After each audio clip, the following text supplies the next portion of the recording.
Bonjour tout le monde, bienvenue à cet épisode de Au pas de tir. Aujourd'hui, on a un petit sujet qui est paru dans l'actualité et on ne peut pas passer à côté. Certains d'entre vous ont sûrement déjà vu passer ça dans votre fil Facebook ou dans la presse. Eh bien, Police se souvient et Valérie Plante sont sortis pour faire une conférence de presse. Donc, on va discuter de ça, de la conférence. On va discuter aussi évidemment des, de la commémoration, on va dire ça comme ça, du 16 décembre. Et qu'est-ce qu'on peut faire, nous, en tant que propriétaires d'armes à feu, ou qu'est-ce qu'on devrait faire? Mais avant tout ça, évidemment, je vais vous inviter à faire, comme d'habitude, un petit j'aime, un petit partage et vous abonner évidemment à notre podcast, encore une fois, sur notre page Facebook, sur notre page YouTube, et quand ça leur tente sur Spotify, que de ce temps-ci, il y a 2 épisodes qui ne veulent pas me laisser uploader, fait que j'espère ce que je vais faire, je le mentionne ici, là, sur Spotify, je vais probablement juste commencer à uploader la version audio. De toute façon, c'était ça le but, c'est les gens qui voulaient nous écouter en conduisant d'autres choses, donc il ne devrait pas avoir de vidéo pour ces gens-là. De toute façon, on n'a pas une grosse auditoire sur Spotify, c'est plus... c'est une façon de ne pas garder votre YouTube ouvert pour rien. Donc, avant de commencer tout ça, évidemment, on va revenir sur certaines petites choses rapidement. On a eu des concours. On a parlé des concours. Le concours de la CCFR maintenant est terminé, donc on n'en parlera pas. On va attendre le gagnant. On devrait savoir ça bientôt, j'espère. Mais, Luc, tu es Dynamique du Québec. Tu nous disais qu'il y avait un concours, quelque chose qu'on pouvait s'inscrire pour gagner un Benelli. Je vois sur l'écran présentement quelque chose de très intéressant. Parle-nous un petit peu. On va commencer par nos fameux stickers. Et voilà, ça ressemble à ça. OK? Mhm. Sur notre site, on achète un sticker, puis ça vous donne la chance de participer au tirage. Présentement, on a un beau Benelli. On avait 92 places, il nous en reste une trentaine seulement. Sur notre page Facebook, comme on a fait le petit dernier vidéo, partager l'information parce qu'on aimerait vraiment ça, trouver un nouveau propriétaire pour le temps des fêtes. Ça serait vraiment le fun que quelqu'un se lève le matin et fasse comme wow, j'ai une belle boîte Benelli sous le sapin et voilà, ça serait merveilleux. Parallèle tactique va te montrer Puis, comment faire des quad loads.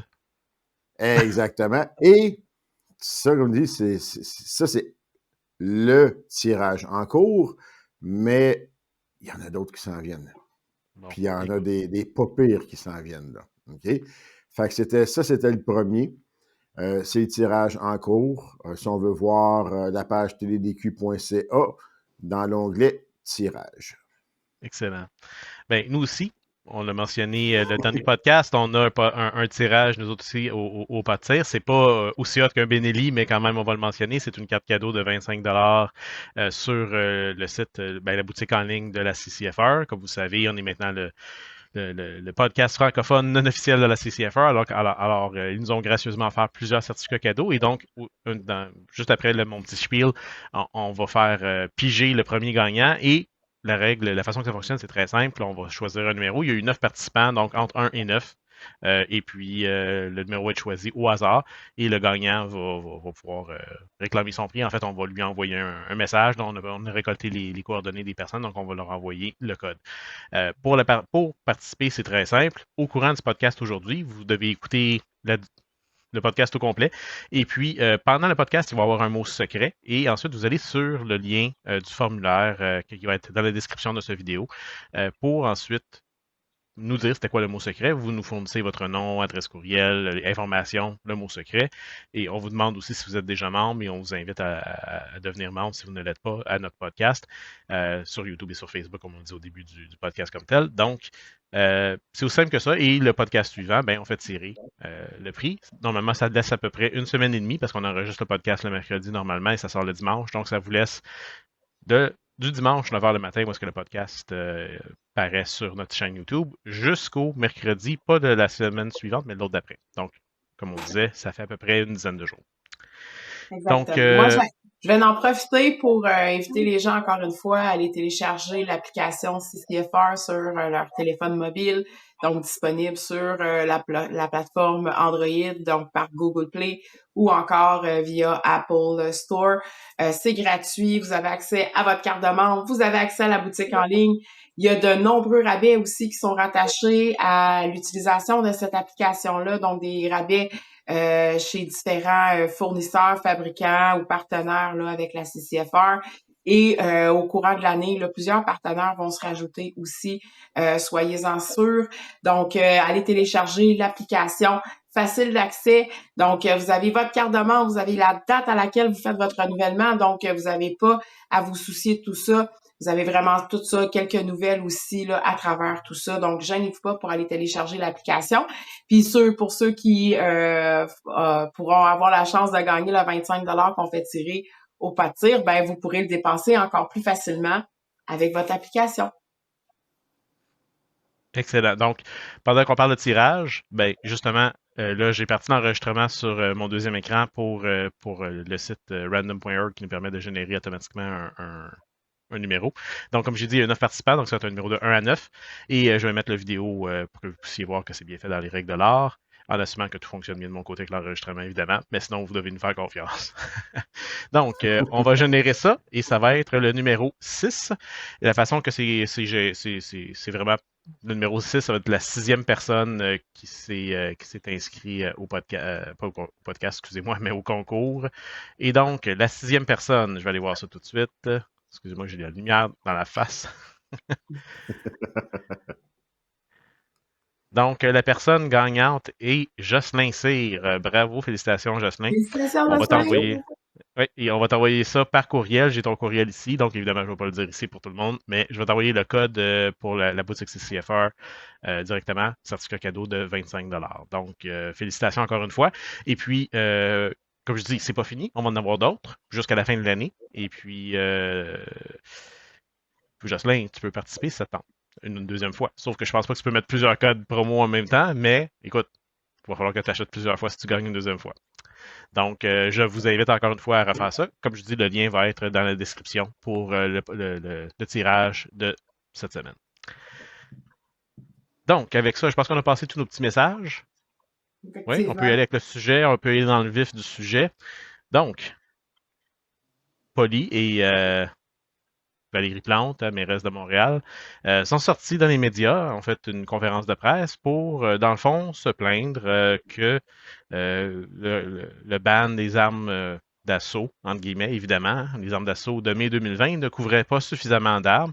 On se rappellera que la juge avait dit calmez-vous un petit peu, la CCFR, il vous reste d'autres armes dans le même style, donc ça, je vais refuser votre cause.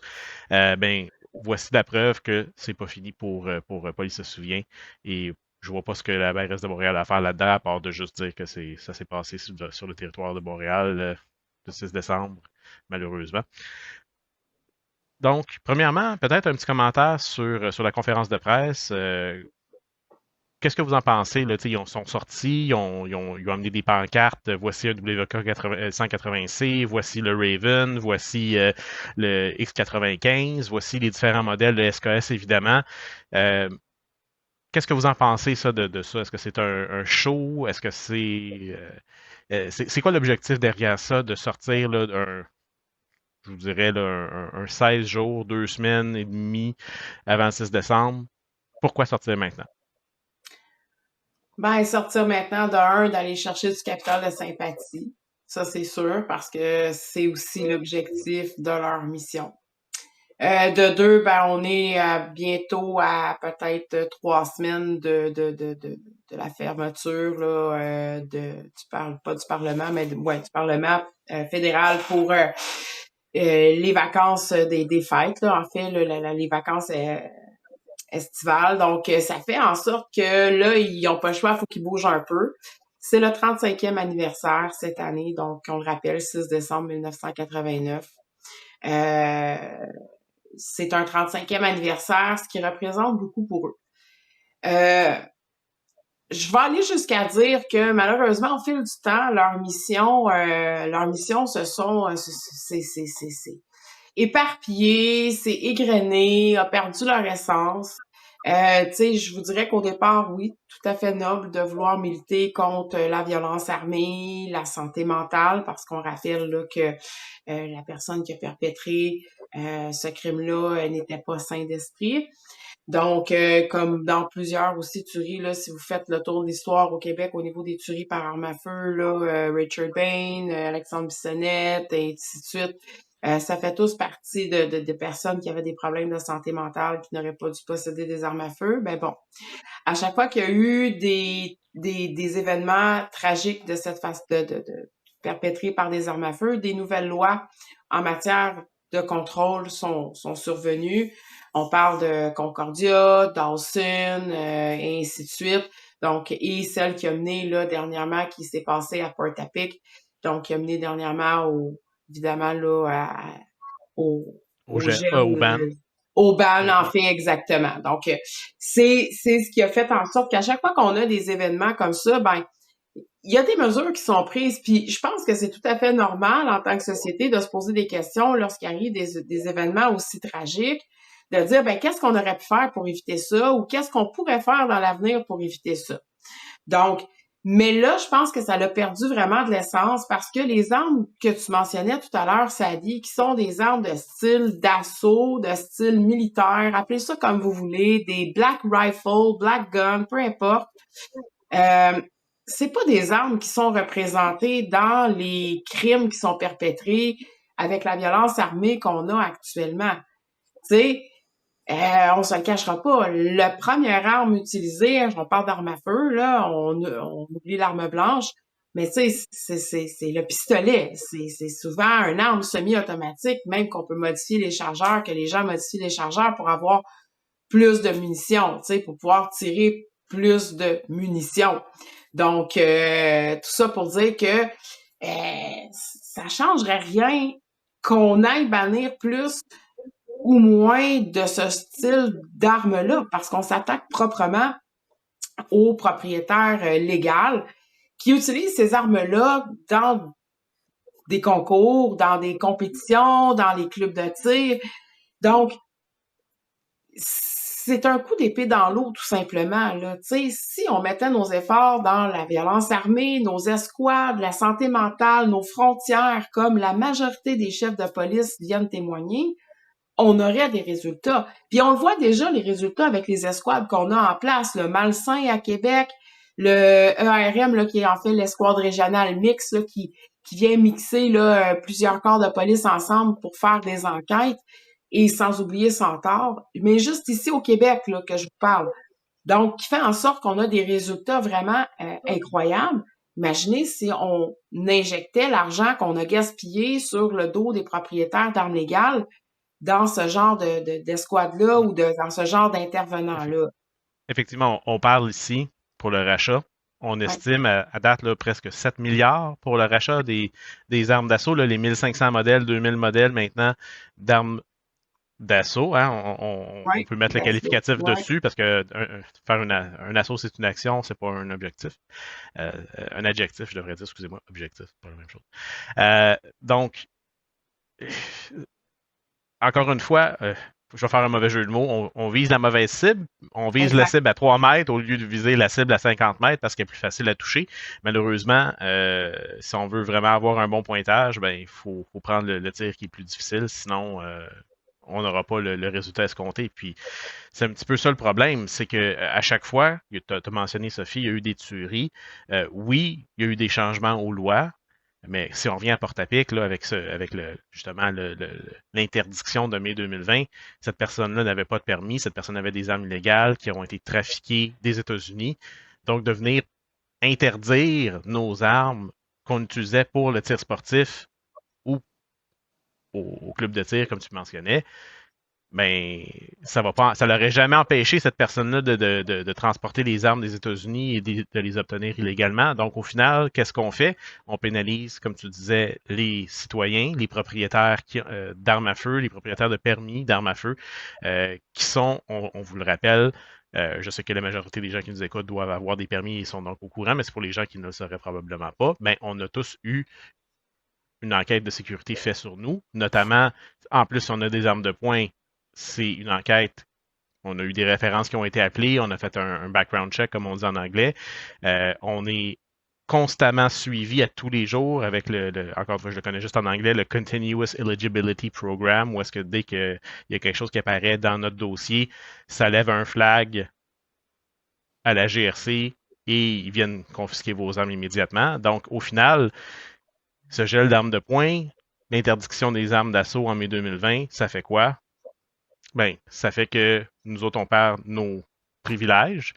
Et au final, les criminels à Toronto, à Regina, à Vancouver, à Calgary, à Montréal, eh ben, ça continue à jouer du gun. Puis, tu disais tantôt, ils modifient les chargeurs pour tenir plus de balles. Je pense pas qu'ils s'en vont chez Sale, ou je pense pas qu'ils s'en vont chez Dante, ou je pense pas qu'ils s'en vont au magasin dans les autres provinces, aller s'acheter un magazine de 10 balles puis le dépiner. Non, ils viennent, encore une fois, comme le gun, ça vient dans le duffel bag d'à côté. Là. Il y a un duffel bag avec des guns, puis il y a un duffel bag avec des magazines de 30 coups, de 18 coups, peu importe, là, les magazines de capacité standard qui sont vendus aux États-Unis. Parce que là-bas, encore une fois, tu peux arriver là et acheter un magazine. Il n'y a personne qui va t'empêcher de l'acheter. Là. Il n'y a pas besoin de background check là-bas là, pour un magazine. Tu arrives là, tu achètes ce que tu veux. Pour les armes à feu, c'est un petit peu différent, mais pas besoin de se casser le pompon à commencer à dépiner un mag quand tu peux l'acheter déjà fait. Donc, ça, c'est l'autre chose qu'il faut considérer aussi. Là. Pas besoin d'avoir une manufacture dans votre garage pour être capable de faire ça. Ça prend juste un petit gars qui passe les douanes puis qui n'a pas trop peur de se faire pogner. Fait. Puis pour passer la POC à mon ami Luc, dis-moi donc, Luc, avant de poursuivre avec ton opinion, es-tu capable de répondre à cette question? Combien de tueries au Canada avec type AR-15, on a, là, puis ça, on reculera pas, là, à plus loin que, mettons, mai 2020, là. Fait que là, mai 2020, on a un OIC qui vient dire que ces 1500 armes-là doivent plus sortir de chez nous parce qu'ils sont excessivement dangereuses. Dis-moi donc, depuis ce temps, qu'est-ce qui s'est passé? Je vais faire une recherche, je vous reviens. Non, je connais déjà la réponse. Malheureusement, je pense qu'on va se rapprocher de zéro. Ouais. Et ces armes-là sont restées dans nos coffres. Sont restés dans nos coffres pendant ce temps-là. Ils sont toujours pas rachetés. Et il y a un amnistie qui va jusqu'en octobre 2025. Est-ce qu'ils sont vraiment aussi dangereuses qu'on nous dit?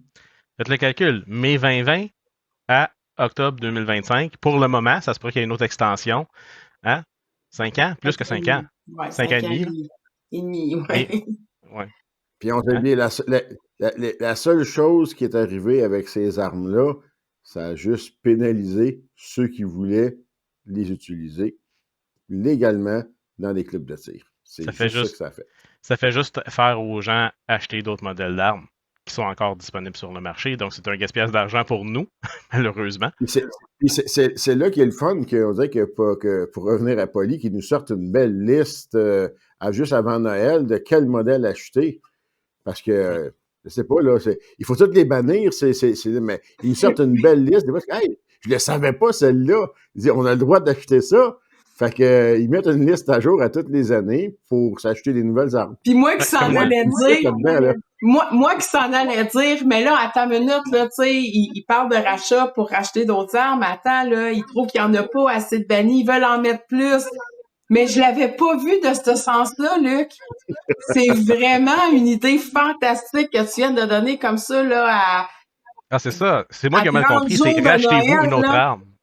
Rachetez-vous une autre arme. C'est ça qu'ils veulent qu'on fasse. OK, j'avais pas compris. Fait que dans le fond... Il ne faut pas oublier que, après le ban, il y a eu des nouvelles lois canadiennes, il y a eu des manufacturiers canadiens qui ont designé des nouvelles carabines non restreintes canadiennes qui passent toutes les lois après le ban, mais qui sont sur la liste de Poly aussi. Pourtant, ils ont été faits avec tous les règlements canadiens. Ils ont été approuvés, mais eux autres, pour eux autres... Ça soulève un point. Ça soulève un point important. Puis je veux pas qu'on passe trop de temps là-dessus parce qu'on va partir sur des tangentes, là. Puis on se connaît tous, on est capable de partir ça très longtemps. On est bon là-dedans. Mais Tu sais, on s'entend, là, Luc, tu as mentionné plusieurs modèles qui ont été faits après mai 2020, mais plusieurs de ces modèles-là qui ne sont pas bannis étaient disponibles avant mai 2020. Donc, pourquoi est-ce que le gouvernement fédéral n'a pas ajouté ces modèles-là initialement? Et là, je lance la question, je ne m'attends pas vraiment à une vraie réponse, là, mais on s'entend, là, les SKS existent depuis quoi, les années 50. C'était pas un modèle inconnu. Les- le X95, encore une fois, ça existait aussi avant. Donc, pourquoi est-ce que ces modèles-là ne se sont pas retrouvés sur la liste? Est-ce que c'était parce que... je vais vous donner un choix de réponse pour justement qu'il y ait moins de discussion. Est-ce que c'était parce qu'il y a une incompétence au niveau du gouvernement libéral qui n'ont pas été capables d'identifier tous les modèles, puis on s'entend que ça prenait pas, dans le fond, un expert en armes à feu pour faire ça, là, il aurait pu juste checker ça rapidement, y aller sur un site comme FOC ou quelque chose, puis trouver des modèles, puis tout De toute façon, on le trier par sait, c'est semi-automatique. purement... Mais c'est ça, c'est purement esthétique. Fait que t'aurais pu demander à un enfant de 5 ans de faire son choix, là. Fait que, dans le fond, la question, c'est est-ce que c'est parce que c'est de l'incompétence libérale quand ils ont fait une loi? Est-ce que c'est parce que le AR-15 couvrait tellement de modèles, ils se sont dit si on couvre d'autres modèles, ça va générer de la peur, puis ils vont jamais laisser passer ça? Ou est-ce que c'est vraiment parce que ils se sont dit le AR-15, c'est l'arme, on va dire, mascotte, pour un manque de meilleurs termes, qui démontre que dans le fond, on fait une grosse démarche pour bannir des armes. Comme tu disais, ça fait un coup d'épée dans l'eau. Mais au final, parce qu'on s'entend, un X95, t'enlèves le mag de ton AR-15, tu le mets dedans, c'est la même affaire. Il y a d'autres modèles aussi qui font ça, la Raven 9, pas la Raven 9, excuse-moi, la Raven 223, parce que la Raven 9 ne met pas de 223 là-dedans. Le WK-180 que j'ai mentionné, le WK-180. Donc, c'est quoi la joke, là? Ils sont tous si incompétents? Est-ce que je peux répondre à ta question? Ben oui. Ben, moi, je coche toutes ces réponses. Toutes ces réponses. Accordé. Ben oui. C'était pas dans le choix de réponse, mais t'as le droit. Mais c'est ça quand même, tu sais, dans le fond, c'est le manque de connaissances, le manque de compétences. En fait, c'est d'y aller, puis le mot que tu cherchais, d'après moi, c'est emblématique. Donc, Oui, c'est merci. d'y aller avec un arme qui est emblématique, puis de dire, ben, tout ce qui ressemble un peu à ça, puis qui découle de ça, puis qui pourrait peut-être avoir l'air de ça. Et on est dans les suppositions, puis on est aussi dans l'interprétation. Puis ce qui est important au niveau de la loi, puis je pense que les gens s'en sont rendus compte jusqu'à maintenant, moi, loi, règlement, j'adore ça, c'est qu'il faut le moins possible, et même dans le monde idéal, ne laisser aucun doute possible, ne laisser aucune zone grise. C'est impossible en matière d'armes à feu. Il y a trop de variantes, il y a trop de tangentes, de longueur de canon, de calibre, d'embouchure, de tout ce que tu voudras. Donc, c'est pour ça qu'ils se sont permis de dire, ben, on va se laisser la marge de manœuvre pour être capable de mettre dans cette liste-là tous les armes qui feront pas notre affaire. OK, mais qui va prendre cette décision-là? Qui qu'on va mettre? Puis là, je veux pas être dans le bashing parce qu'on en a parlé avant de rentrer en nombre, puis le fait d'amener le sujet avec Police se souvient n'est pas là pour dénigrer l'organisation ou dénigrer quelques personnes qui œuvrent au sein de cette organisation-là. On veut se baser sur des faits, on veut se baser sur du concret et non pas sur de l'émotionnel. Puis, je pense que ce qui nous démarque un peu en tant que propriétaire d'armes légales, c'est qu'on a tout le temps été dans le « Hey, wow, attends une minute, attention, là, c'est pas ça que les chiffres ils disent, c'est pas ça que c'est pas ça qui serait supposé d'être véhiculé à la population. » Donc, pour en revenir à ton choix de réponse, ben, c'est de l'émotion, c'est un manque de connaissances, c'est un manque de compétences, puis j'irais même jusqu'à dire un manque de volonté réelle. Parce que ça coûte quand même moins cher s'attaquer à des armes légales, sachant où est-ce qu'ils sont. Ils ont juste à sonner à ma porte. C'est à peine s'ils n'ont pas le numéro de mon coffre de sécurité pour venir les chercher. Plutôt que de dire on va investir, tu sais, là, on parlait de 8 milliards. Ben, combien ça coûterait à investir dans des frontières plus sécuritaires? On parlait de trucs pour scanner les camions de transport ou les bateaux, ces choses-là. Ben, c'est sûr qu'en acheter plusieurs pour le port de Montréal, puis différentes places comme ça, ou les frontières, on a la plus grande frontière limitrophe avec les États-Unis. On a un no man's land qui est les réserves autochtones. On a plein de failles dans nos sécurités qui fait en sorte que le gouvernement dit, moi, là, si vraiment je veux être dans le concret puis je veux m'attaquer à ça, j'ai même pas les moyens de le faire. Fait qu'au lieu d'insécuriser la population, de dire, ben écoute, j'aimerais ça t'acheter des fruits puis des légumes, ben ça coûte moins cher de manger des pogos, fait que mon petit, tu vas manger des pogos. Ben c'est ça. Fait que là, ils s'attaquent à ce qu'ils pensent être les pogos de la société, mais ils se sont aperçus qu'on était pas mal plus bright qu'ils pensaient. Puis nos industries se sont adaptées, comme il disait Luc. Fait que là, c'est ça qui leur cause problème. C'est que c'est un gouffre sans fin. Qu'est-ce qui va arriver? Ils seront jamais capables d'éradiquer tout ça. Puis même si c'est des privilèges au Canada, on a quand même des droits. Puis à un moment donné, le privilège devient quasiment un droit parce que ce soit une arme à feu, une moto, une auto, une maison, qu'est-ce qu'il vient me dire par la suite? Puis c'est ça qui devient inquiétant pour tout le reste de la société qui est pas touché par justement l'histoire des armes à feu. Mais c'est d'aller dire, écoute, s'ils sont capables de venir me saisir ça au nom de la sécurité publique qui, dans les faits, statistiquement parlant, ça vient dire que on n'est aucunement le problème au niveau de la sécurité publique. Qu'est-ce qu'ils peuvent saisir d'autre? Ben, Qu'est-ce qu'on va dire qu'on va réduire les CC des motos? On vient dire qu'on veut électrifier la flotte de véhicules. On peut aller dans plein de sphères comme ça. Qu'est-ce qui empêche maintenant un gouvernement de venir déposséder un propriétaire de quelque bien que ce soit qui n'a pas mérité ça ou même d'aller criminaliser quelqu'un? Ben, on se le rappellera, c'est un des angles que la CCFR utilise justement Exact. dans son appel présentement. Là, on disait là, qu'ils justement ils vont passer en appel le 9 et 10 décembre, si je me rappelle bien de mémoire. Donc, c'est un des aspects, parce qu'il y a eu plusieurs aspects, plusieurs arguments sur lesquels ils se sont basés pour aller en cours, pour justement défendre nos droits. Et ça, ce que tu mentionnais, Sophie, c'est un des angles qu'ils ont utilisé justement de dire, ben, si on a le droit de déposséder pour ça, pour une crise comme celle qu'on a avec les armes à feu et de viser la mauvaise cible et de déposséder les gens avec une compensation incertaine, qu'est-ce qui va les empêcher de déclarer une urgence climatique puis de dire, ben là, toi, ta maison, ton auto, ton véhicule, ta moto, ton ci, ton ça, on va te les enlever. On se le cachera pas. Notre gouvernement actuel, là, il est bon pour courir après des troubles qui n'existent pas. Hein. Puis dis-moi donc, Luc, tu sais, bon, on sait, là, tu œuvres quand même là, dans le vraiment le gros tir sportif, Tree Gun, IPSC, puis tout ça. Fait que, tu sais, je veux dire, c'est ton domaine.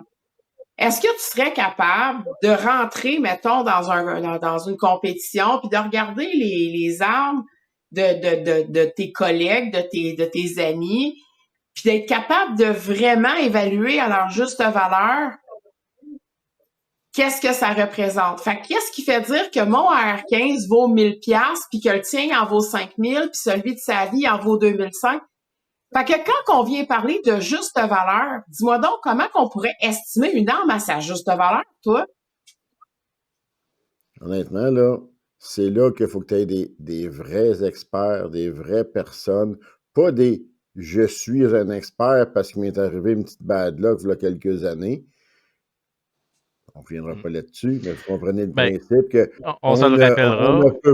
On ne peut pas s'improviser expert, ça prend du vrai monde. Tu sais, moi, j'ai vu des exemples, des fameux AR.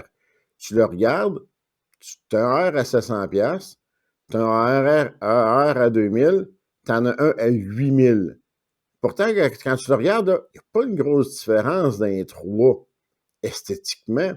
Sauf que à l'interne, c'est complètement, c'est pas du tout le même genre de machine, mais vite, quand tu le regardes, tu fais comme, ah, OK, ça se ressemble tout, oui, vite, quelqu'un qui ne connaît pas ça fait, ah oui, ça se ressemble tout. On va dire, ça peut passer vraiment vite de 700 à 5000. Là. Ben, comment à ce moment-là, les gars, comment le gouvernement peut vraiment évaluer la compensation juste et raisonnable pour chacun des propriétaires? Il ne peut pas faire une compensation juste et raisonnable. Il l'a fait par le biais d'IBM qui est sorti avec des chiffres. Hein, on se le rappellera, 1337. Moi, je pense que ça, c'est en passant, la personne qui a fait cette recherche-là, 1337, pour les plus vieux qui se rappellent, peut-être un petit peu qui font du gaming, c'est écrit Elite fait que moi, je pense qu'il y a quelqu'un qui trollait le gouvernement en faisant ça. Parenthèse. Mais 1337 $ pour un AR15. Est-ce que ça couvre tous les modèles? Qu'est-ce qui arrive? Comme tu dis, justement, moi, j'ai un AR à 600, donc moi, je suis content, j'ai eu le double du prix. Puis toi, Sophie, ton AR à 5000, toi, tu as un cinquième du prix. Tu vas pas être contente, là. Donc, ça va être quoi la retombée de ça? Est-ce qu'il va y avoir comment dire, un ajustement qui va être fait dépendant de l'arme? Mais si tu arrives avec tes factures, tu vas être capable d'aller chercher un petit peu plus ou un petit peu moins? Ouais, mais entre toi et moi, rendu là, ça va fausser de façon exponentielle les données budgétaires qui ont été allouées pour ce type de rachat-là. Tu comprends? Parce que là, ils vont dire, OK, mettons, on donne un minimum de 1000 piastres, mais le maximum, écoute, on le sait, là, entre vous autres, là, on le sait qu'il y a des armes en circulation, c'est 10, 15, 20 000, je veux dire, à un moment donné, ça n'a plus de fin. L'investissement que les gens peuvent faire sur leur arme. Prends, mettons, exemple, dis-moi, là, je ramène mon R. OK? Bon. Mais là, moi, je ramène mon R, puis là, c'est comme, j'ai un Red Dot, j'ai un ci, j'ai ça, j'ai, tu sais, mais puis là, comme, ouais, mais là, les autres, ils rachètent leur R, ils rachètent pas tous les accessoires que tu as mis dessus. Mais moi, j'ai plus de R. Je fais quoi avec les accessoires? Fait que t'as pas le choix, faut que tu m'y rachètes des accessoires aussi, là. Ben ouais. Certains, du moins. Tu sais que puis là, ben, tu sais, mon mettons, j'ai un télescope à 800$ dessus, tu m'enlèves le AR. Je fais quoi avec le télescope? Moi, c'est un télescope qui est fait pour un AR, un réticule AR. Je peux pas le mettre sur rien d'autre, mettons. J'en ai pas d'autres plateformes. Fait que, ben, j'ai tiré 2 fois, 3 fois avec, je l'ai payé 800$. C'est pas vrai que ça me donnait 200 pour ça, là. Dis-moi donc combien que tu as de magazines. Combien tu as de magazines pour un AR à peu près? Là, mettons, tu fais des compétitions. Là, t'as 2, 3 AR, là. T'as combien de magazines à la maison? Honnêtement, là, j'y compte même pas parce que j'en ai trop. OK. En passant, un magazine. Je vais vous dire quelque chose. Ça, je l'entends souvent là, de M. Guy Morin. Là. De toute façon, moi, j'ai rien à vendre. Mais moi, j'allais dire, sur le nombre de magazines, faut le mentionner aussi. Les magazines, techniquement, c'est un item consommable.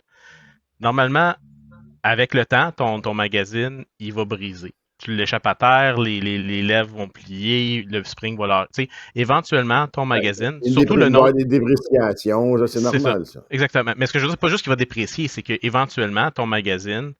Tu sais, tu te dis, tu fais une compétition, Sophie, tes questions, c'était combien de magazines que tu as? Ben, dans une compétition, je vais peut-être avoir 3 ou 4 magazines. Parce que, tu sais, c'est des magazines pignés à 5. Donc, tu sais, tu fais un parcours, c'est peut-être 20 balles. Donc, tu as besoin 3, 4, ben 3, ça serait passé pour un parcours de 20 balles, mais tu as peut-être 4 ou 5, parce que peut-être que tu vas avoir besoin de faire des tirs pour te récupérer.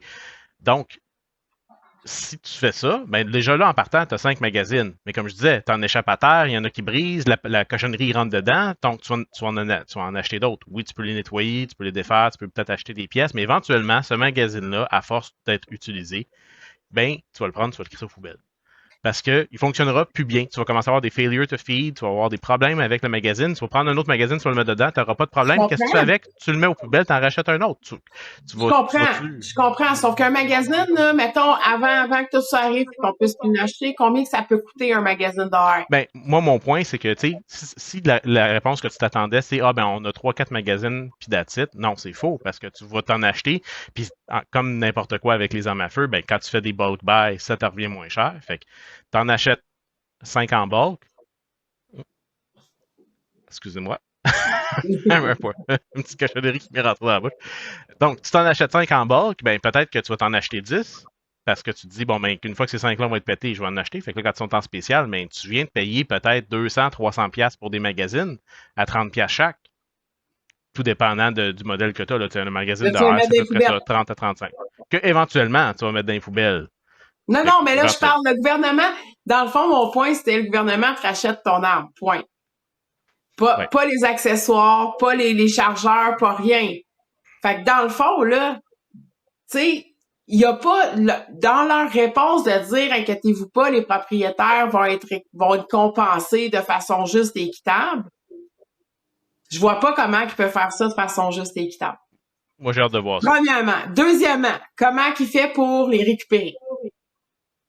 Je vous rappelle que Post Canada, là, puis moi je le sais là, parce que dans le domaine dans lequel je travaille, je peux vous dire que ça me donne du fil à retordre, là. Mais Post Canada est présentement en conflit de travail. Ils sont en grève. Il n'y a pas de livraison qui se fait, il n'y a pas de collecte qui se fait. Puis là, vous voulez leur rentrer dans la gorge d'être obligés de récolter des armes à feu prohibées? Se sont déjà prononcés, ils ne veulent pas récupérer les armes des individus. Ils ont fait OK pour la phase 1, OK pour les magasins, mais pour les individus, c'est non. La police veut pas. Post Canada veut pas. Il leur reste quoi? FedEx, Camper, Purolator? Ils vont envoyer Justin, porte à porte. Pas une bonne idée. Non, Ils sont pas toutes clean comme nous autres, là. C'est pas une bonne idée. Je vais ramener le sujet parce que là, on est rendu pas mal loin. On parlait évidemment de Poly du 6 décembre. Mais c'est ça quand même, c'est que malgré toutes les demandes de Poly, c'est vrai, tu sais, c'est que c'est pour l'instant irréalisable avant la fin du mandat des libéraux, premièrement. Il reste pas assez de temps et on répète encore, la coalition étant présentement en cours d'appel, l'audition c'est le 9 et 10 décembre, ils pourront pas faire grand-chose tant et aussi longtemps qu'ils n'auront pas eu. Imaginez s'ils font un rachat puis qu'ils font ce qu'ils veulent, là, puis que là, on gagne en cours. Comment ça marche? Ils ont déjà de la misère à savoir comment venir les chercher. Imagine, pour les retourner, comment ça va être compliqué. Moi, je dirais faites rien avant le 9-10 décembre au minimum. Mais tu sais, fait que tout ça pour dire que les demandes qui sont faites ne sont pas des demandes qui sont premièrement logiques. C'est pas des demandes qui viennent en aide à la sécurité du public. C'est pas des demandes qui sont factuelles. Ce sont des demandes qui sont émotives. Fait que, tu sais, j'ai l'image d'un enfant qui fait une crise de bacon, qui dit, ben, le 6 décembre, si tu fais pas ce qu'on dit, si tu mets pas une nouvelle mesure en place, ben, t'es exclu de nos commémorations. Puis, tu sais, à un moment donné, là, je veux pas être plate, mais tu sais, on va arrêter de jouer, là, aux menaces. Là, ce qui est menaçant, c'est la hausse de la violence armée, la hausse des jeunes mineurs qui sont impliqués dans des crimes commis par arme à feu ou des déchargements d'armes à feu. C'est nos frontières qui sont poreuses. C'est la santé mentale qui a pris un coup, puis on se le cachera pas, depuis la pandémie.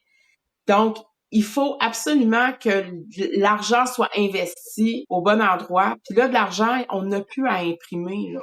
C'est ça, là, avant de commencer à dépenser 7 milliards pour acheter les armes à feu des propriétaires d'armes à feu légales, on peut-tu régler nos problèmes de société qui, justement, sont la cause, ou les causes, plutôt, je devrais dire, sous-jacentes de la violence armée, qui fait que si on est capable de régler ces problèmes-là, ben, il n'y en aurait plus de violence. Ça va coûter le même prix, on s'entend. C'est sûr que c'est peut-être pas. Mais ça comme on disait, c'est pas un effort qui arrête une fois qu'on a mis 7 milliards. Ah, c'est beau, on a fait notre job, puis là maintenant c'est terminé. C'est un effort que tu dois continuellement maintenir pour être sûr que la prochaine génération de jeunes ne tombent pas dans ces situations-là, que la santé mentale, les gens qui ont des troubles mentaux ne vont pas juste disparaître parce que tout à coup, tu as plus d'argent à leur donner. Non, il va falloir que tu continues à les maintenir, à les soutenir, à les traiter. Et même chose pour comme je disais, les nouvelles générations. Une fois qu'il y a une génération qui vieillit, qui disparaît de cause naturelle, mais éventuellement, tu vas avoir les jeunes qui vont devenir plus vieux et ces jeunes-là aussi vont probablement avoir des problèmes sociaux, des problèmes de santé mentaux, des problèmes économiques. La mobilité sociale, il faut en parler. ce qui est important, c'est d'y aller en prévention, c'est d'y aller justement dans l'investissement des paliers sociaux, c'est d'y aller avec les travailleurs de rue, c'est d'injecter dans nos écoles pour avoir des intervenants sociaux qui sont en premier plan. C'est d'avoir des lignes d'intervention pour les parents aussi qui sont un peu peut-être dépassés par la situation puis qui savent pas quoi faire justement avec leur jeune qui est délinquant. Puis, tu sais, souvent, on va parler de la DPJ, mais tu sais, la DPJ aussi est débordée. Mais juste une ligne d'écoute, une ligne qui est anonyme, qui va vraiment venir en aide au front, que ce soit des écoles, que ce soit des parents ou ben, des organismes scolaires comme les maisons des jeunes, ou des parascolaires, je veux dire, comme les maisons des jeunes, des choses comme ça. Tu sais, le crime par arme à feu, c'est celui qui met le plus le public en danger. Et encore plus quand c'est des jeunes de 16, 17, puis même, on voit 15 ans qui tiennent des armes à feu, qui ont aucune idée comment ça fonctionne. On parle de balles perdues, on parle de balles qui atterrissent dans des fenêtres de logement, de chambres d'enfants. C'est inacceptable dans une société civilisée comme la nôtre. Puis, tu sais, on pensera pas sur le sujet, mais je fais juste rappeler que d'un autre côté, on a aussi passé une loi qui est C5, qui vient réduire les peines minimales pour certains crimes commis par arme à feu, qui viennent justement diminuer le fardeau, remettre ces gens-là en liberté conditionnelle. Et ça fait en sorte même qu'on le voit là, et c'est récurrent dans les médias, que des jeunes sont arrêtés alors qu'ils sont déjà en attente d'un procès pour un crime similaire commis avec des armes à feu. Et donc, souvent, ils ont une interdiction d'armes à feu à leur dossier aussi. Là. Exact. Donc, tu sais, je veux dire, d'un côté, on va aller pénaliser les propriétaires d'armes légales qui respectent les lois, que les armes sont barrées, sont verrouillées, le transport se fait de façon correcte, les munitions sont entreposées de façon correcte, au détriment de ceux qui mettent vraiment la sécurité du public en jeu. Fait que pour en revenir encore une fois, la police se souvient, moi, ce qui me met en beau fusil, puis je vais ménager mes mots parce que je pourrais sacrer allègrement, mais c'est qu'on vient essayer de faire du capital de sympathie sur un événement qui s'est produit il y a 35 ans, puis écoutez, là, des avancées, là, on en a fait depuis 35 ans, là, on se le cachera pas. Mais de remener ça puis de dire, ben nous, on veut qu'il y ait encore plus d'argent gaspillé pour quelque chose de complètement inutile, alors qu'on sait que ça joue du gun. Puis là, tu sais, on parle du Québec parce qu'on est un podcast qui est québécois, puis on s'adresse principalement, mais si vous vous intéressez un petit peu à ce qui fait à l'extérieur du Québec, là, notamment Toronto, Régina, qu'on parlait avant de rentrer en podcast avec Luc, comment le taux de violence armée puis de violence chez les jeunes, les carjacking, les home invasion qu'on a, on est de moins en moins en sécurité, mais on s'obstine encore une fois à investir de l'argent puis de l'énergie à des endroits qui ne servent absolument à rien. Fait que moi, c'est ce qui fait en sorte, pas que je déteste Police se souvient, il n'y a pas de question de je déteste ou j'aime, c'est que leur cause n'est pas de noblesse comme il est véhiculé dans nos médias, de par le fait qu'on s'attaque à la minorité de la population problématique au lieu de s'attaquer au vrai nerf du problème. Puis c'est ça qui me fâche sincèrement. Puis justement, je vais utiliser cette transition-là pour faire un petit rappel, comme j'ai mentionné on le mentionne tout le long du podcast. Évidemment, 6 décembre, célébration. La sortie, célébration, excuse-moi. Commémoration, pas de célébration. Commémoration. Je me ravise tout de suite du 6 de la tuerie. Et puis,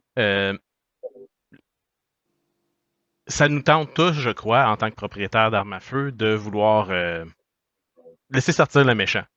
Je pense que c'est important, justement, de se garder, pas une gêne, mais de se rappeler qu'il y a une raison pourquoi on a des permis et certains en ont pas. Et c'est justement parce qu'on a prouvé qu'on est capable d'être un petit peu plus équilibré que les autres.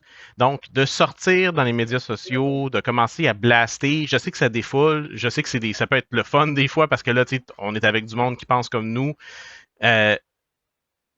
C'est tentant de le faire, mais au final, ça ne fait que de faire mal à notre propre cause parce que évidemment, ces personnes-là voient ces posts-là sur Facebook, sur les médias sociaux, peu importe, et ils disent, vous voyez, les propriétaires d'armes à feu sont instables, ont des propos qui sont qui frôlent la criminalité potentiellement, ça frôle les menaces.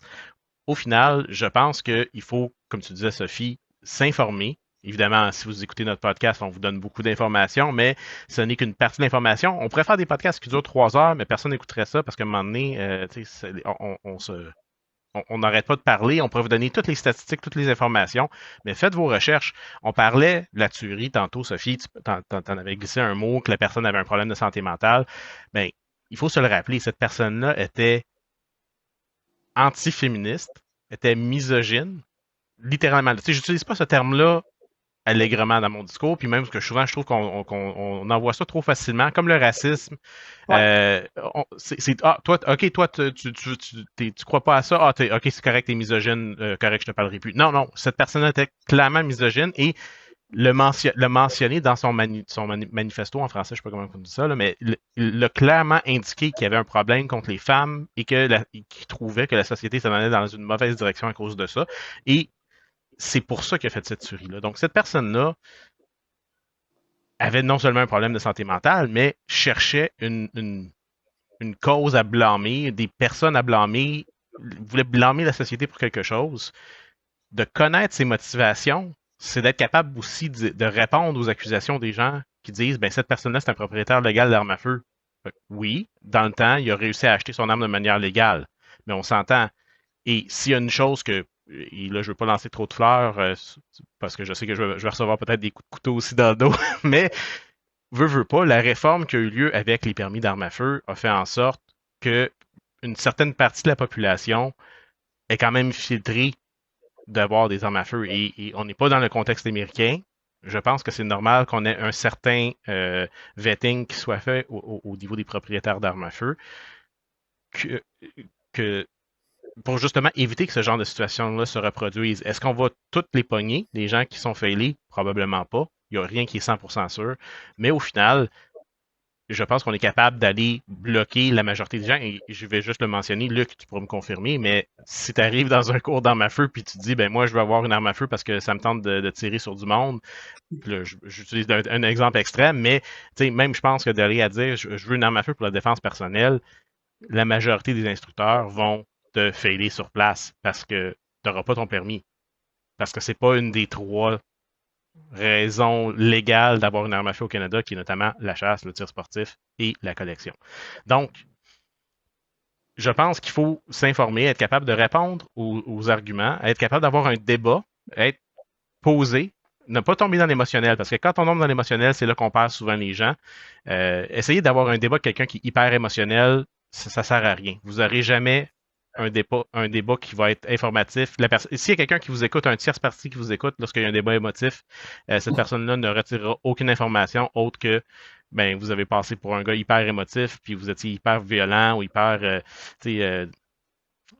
comment vous attaquiez, là, c'est comme du bullying Ouais, dans le fond c'est votre ça. affaire. Ouais, Fait exact.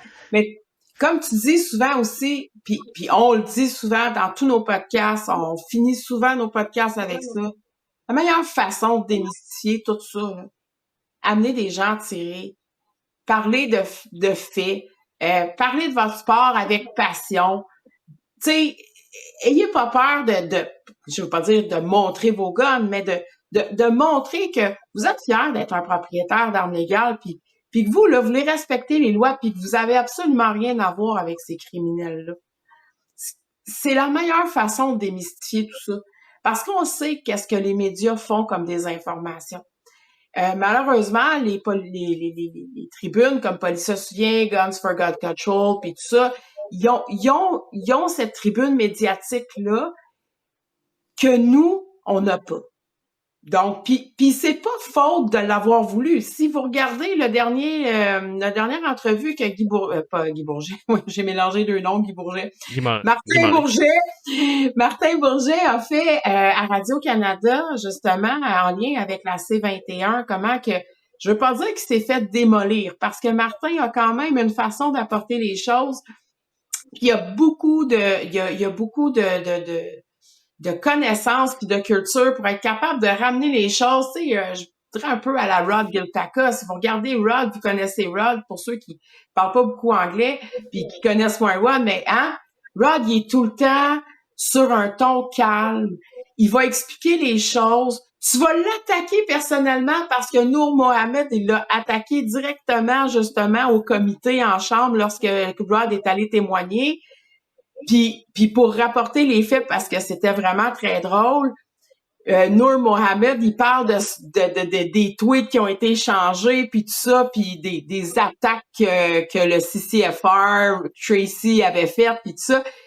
Puis là, il dit quelque chose comme, puis vous trouvez que, tu sais, ça a du bon sens d'agir comme ça, puis Rod, d'un calme légendaire et exemplaire, a répondu, ben si vous basez vos lois sur quelques échanges de tweets, c'est peut-être vous qui avez un problème. Tu sais, mais de la façon c'est pas comme ça qu'il le dit textuellement en anglais, mais c'est exactement ce que ça voulait dire. Puis ça a fait comme, mais ça a été de façon respectueuse en disant, est-ce que vous basez vraiment vos faits sur des petites choses comme ça? Est-ce que vous êtes vraiment si peu sérieux? Puis là, c'est ça qui est vraiment important, c'est de se pencher vraiment sur le sérieux de la chose. Pour pas nommer Pierre Poilievre, justement, on a parlé aussi avant de rentrer en ondes qui revient avec ses discours, justement, en disant qu'il va s'attaquer aux criminels puis il va laisser tranquille les propriétaires d'armes. Ben tout de suite, on vient reprendre ça en disant « OK, Pierre Poilievre va légaliser les AR-15 ». Il y a rien de corrélation là-dedans, c'est de la désinformation, c'est d'essayer de faire peur au public, de faire peur aux gens qui connaissent pas ça. Fait que c'est un peu notre rôle à chacun, tous et chacun en tant que propriétaire, de démystifier cette situation-là en discutant avec les gens, puis même si c'est possible, en les invitant dans des journées portes ouvertes ou en les initiant au tir. On sait que les tireurs dynamiques du Québec, là, ils peuvent justement, là, si vous montrez votre engouement dans nos commentaires en bas, vous avez besoin d'une clinique de formation. Je suis sûre que Luc et son équipe vont se faire un plaisir de vous offrir justement ces connaissances-là pour peut-être à votre tour, si vous connaissez pas ça ou si les gens connaissent pas ça, d'être capable de véhiculer l'information correctement. Fait que c'est là qu'on veut en venir, en fait, avec notre podcast. Il y avait rien d'attaque envers quoi que ce soit. C'est juste de dire, battez-vous, bec et ongle, mais battez-vous dans le respect puis avec des faits parce qu'ils jouent en notre faveur de toute façon. Oui, comme tu as mentionné, Talib Noor Mohamed, j'ai-tu bien massacré son nom? Oui, j'ai bien massacré, OK. Moi, tu vois, c'est Jack Med6. Je suis pas capable de dire ça. Oui. Ben, une chose, tu l'as mentionné, les policiers sont sortis dernièrement, mais même dans le temps, quand ils passaient justement au comité permanent pour la sécurité publique, lorsqu'ils débattaient de ces 21, les policiers étaient venus pour mentionner justement aux gens aux parlementaires qui étaient présents que ce n'étaient pas les tireurs sportifs, les propriétaires légaux d'armes à feu, que c'était des armes qui provenaient à 80, 90, 95% de trafic d'armes à feu en provenance des États-Unis. Et notre ami, bien sûr, Talib Noor Mohamed, lui, ne s'est pas gêné pour dire est-ce que vous êtes prêts? Il parlait à Rod, est-ce que vous allez aller contre ce que les policiers disent? Quand c'est lui qui va contre ce que les policiers disent en essayant de pousser ces 21. Donc, comme tu dis, Sophie, quand on parle que les arguments sont avec nous, ben, on a juste à connaître les faits, les statistiques, la réalité sur le terrain. On a juste à parler aux policiers, aux organisations. C'est pas compliqué, malheureusement, mais on dirait que ce message-là ne passe pas. Donc, c'est un petit peu notre objectif ici au Pas de tir. Et je vais utiliser ce petit moment-là. C'est notre munition. Hein? On disait un petit mot secret pour ce podcast-ci. On se le rappellera pour le prochain. Munition. C'est les munitions qu'on devrait avoir dans notre magazine pour être capable, justement, d'avoir des débats informés, intelligents, avec les gens, et je vous garantis, la majorité du temps, quand on a un débat comme ça avec une personne qui est peut-être un petit peu sur la ligne, qui est pas trop sûr ou qui est un petit peu quitte limite anti-armes, et qu'on commence à lui donner des faits, et qu'on est capable de nommer des sources et lui donner cette information-là pour dire, regarde, tu me crois pas, tu as le droit, prends pas mon mot, va voir. l'information par toi-même. Va voir sur le site, sur le site Facebook, les associations policières qui bâchent Trudeau. Bâche, c'est un gros terme, mais qui ont remis Trudeau à sa place en disant, ben non, c'est pas vrai. Ce que tu as fait, ça n'a pas aidé la sécurité publique. Les armes ne viennent pas des propriétaires d'armes à feu. Ils l'ont callé out sur Facebook et ça n'a pas. C'est comme on a fait dans le podcast, je pense qu'on avait mentionné 3 ou 4 organisations de fraternité de policiers. Ben, il y en a eu, puis c'est des fraternités des grandes villes, là, on s'entend, là, évidemment. Montréal n'a pas rien dit, mais je pense qu'il y avait eu quoi? Regina, Toronto, pour en nommer quelques-unes. Donc, ouais. Puis ici au utiliser des Québec, faits. puis ici au Québec, vous voulez avoir de l'argumentaire, puis moi j'aime d'amour ces deux personnes-là, deux anciens enquêteurs à la police de Montréal, donc André Gilina, Stéphane Wall, qui sont deux anciens collègues de travail.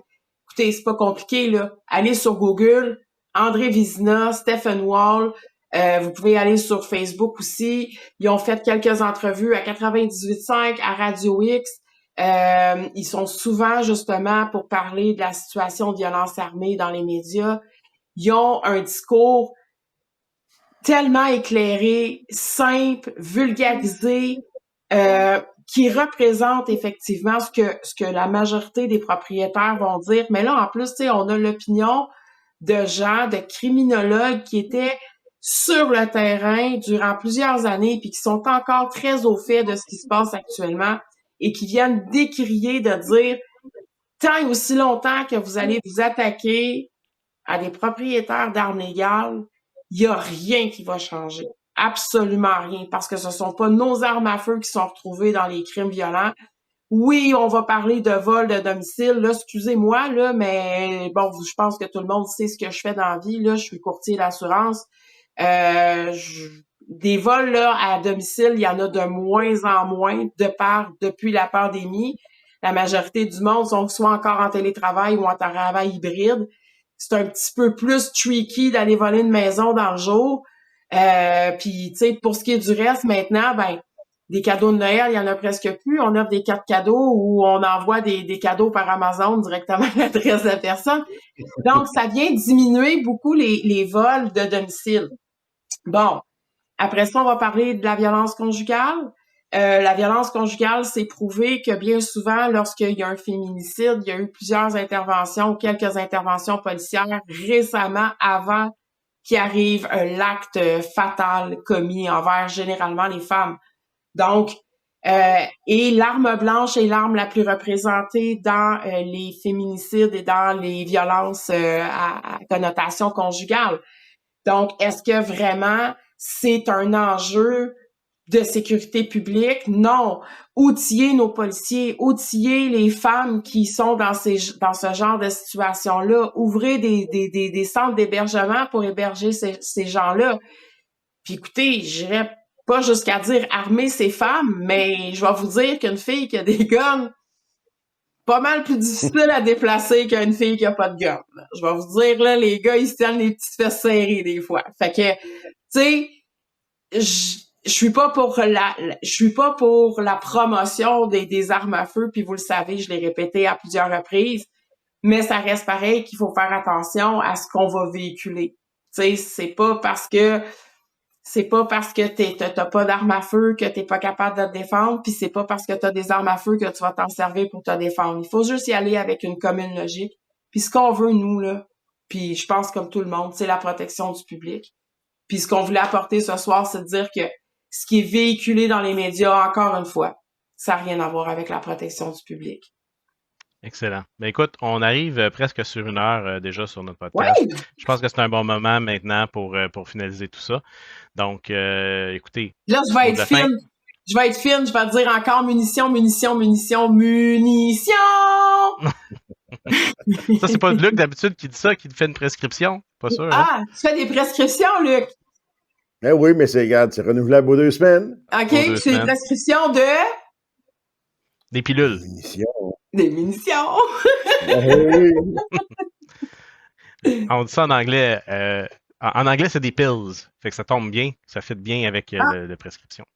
Fait que, en tout cas.